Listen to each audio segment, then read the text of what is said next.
Hi all, this is Skate, and I wanted to give a heads up because I have received one hell of an amount of messages and I can't reply to them all.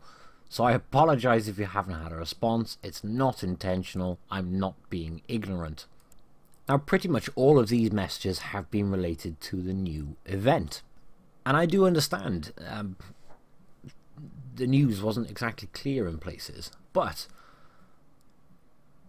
I wanted to wait because we're not allowed to release footage of the tanks until a couple of days' time. So I wanted to wait to do a video on all three together, the event and the two tanks together. But because I've had so many questions, rather than leave you guys in the lurch, I thought if we make a quick video on the event now, and then as soon as I can release footage on the tanks, I will do so. So first things first, with this event, you can pretty much pick whatever you want. There is no fixed, do this stage, do this stage, do this stage. You can see there the stages. I'll run through them now just so you can see what you can get, but you can pick whichever you want first. I know loads of you are going to be going for that T49A, and if you want to make the most of it, that is the one you need to go for first. Obviously, we only get to keep that tank until September 20th. Then it gets removed from our accounts. Now, if you want to unlock that T49A, I was going to call it a T62A. If you want to unlock that T49A, it's going to cost 16,200 orders. Now these orders you get from missions. It's an event currency which if you go into the mission screen, click in through one of your missions, you can see the orders there. Once you accumulate enough, unlock whichever stage you want. There are pros and cons to unlocking the T49A. I'll run through all of that in depth in a day or so, for the reasons I mentioned previously. Now aside from the T49A, you can also get 5,000 free XP. Obviously these crates at the top, which I'm getting a load of now. These help you along your way to get the KpfPz 70. I'm going to call it the MBT 70 from here on out. But in these containers you get charms. There's a list on the actual crate of what you can actually get, but the more crates, the more charms, and the closer you get to getting the tank. Calculating it, it's very hard to get the tank via crates. You could get lucky and get the tank out of a crate, however, Wargaming have already said it's a slim chance. Now, separate to those containers, you can get spare parts. There's 45,000, 25,000, and 6,750. You can also get yourself some premium time. You can also get a garage slot. And of course, those stocking fillers we all love called boosters. Separate to that, containers. Here are the containers. You've got special and standard containers. And you'll see on the left there is the horseshoe with the tank in front of it. They are the things you need to collect.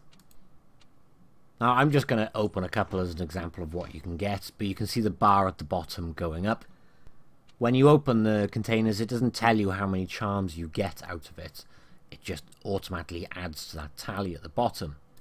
As I said, getting the tank via this means is going to be rare, and if you wanted to buy, it is probably going to end up expensive. The best way to get hold of this new tank is going to be via the leaderboard. Now there's going to be one per server, and there's going to be 1,000 tanks given away on each server to the top 1,000 average damage people. Basically, you get one of these sigils for every one bit of damage you do in a tier 10 tank. Lower tiers get a booster in terms of a multiplier, sorry, in terms of how many sigils you get, but by all accounts you'll still get more by playing tier 10. In fact, the best recommendation I'd personally make, go on to Wot B-Stars or Blitz Stars and order your tanks in order of your highest average damage tank. Then play your first 5 battles, or keep playing until you get your first 5 wins in that tank. That's going to help you get higher on the leaderboard. And you need to do that every day, so it all adds to your total. So as an example, say on the first day, which is the 23rd of August, you do 2,000 damage in all of your first 5 wins. That's 10,000 damage, that's 10,000 sigils or points on the board. It'll then do the same thing for every first 5 battles you do, every first 5 wins you get from there on out. Every day until the end of the first stage of the event, which I'm just double checking is the 6th of September. So if you log in every day, do your damage every day in your first 5 wins, you're going to be up on that leaderboard, or there's a very good chance you are. Now if you look at the screen at the moment, the top left hand side says battles fought, your place, top. So it'll specify there for you where you are in the rankings, and basically just keep yourself topped up with damage, so to speak. That, I think, is going to be the best way of trying to go about getting this tank. There are only 1,000 per server, but as I said, if you look at your average damage tanks, pick the one which you do the highest average in. Statistically, in theory, you should do that average damage, and as a result do that much per game on average.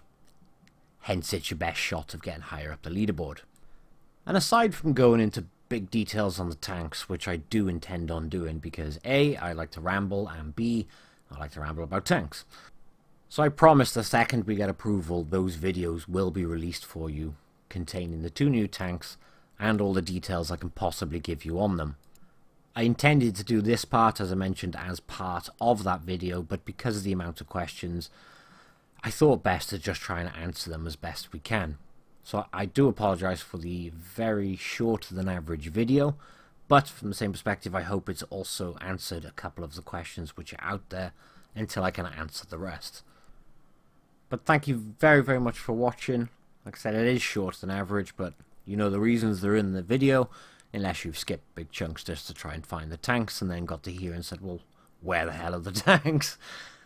So stay tuned to the channel. I will have them out the very second we get approval to click that release button, because I do think they are interesting tanks, and I have negative comments and good comments for both of them. So I'll give you my views and you go from there and make your own mind up. Right, thank you all very, very much for watching, and I'll catch you in the next one. Bye bye.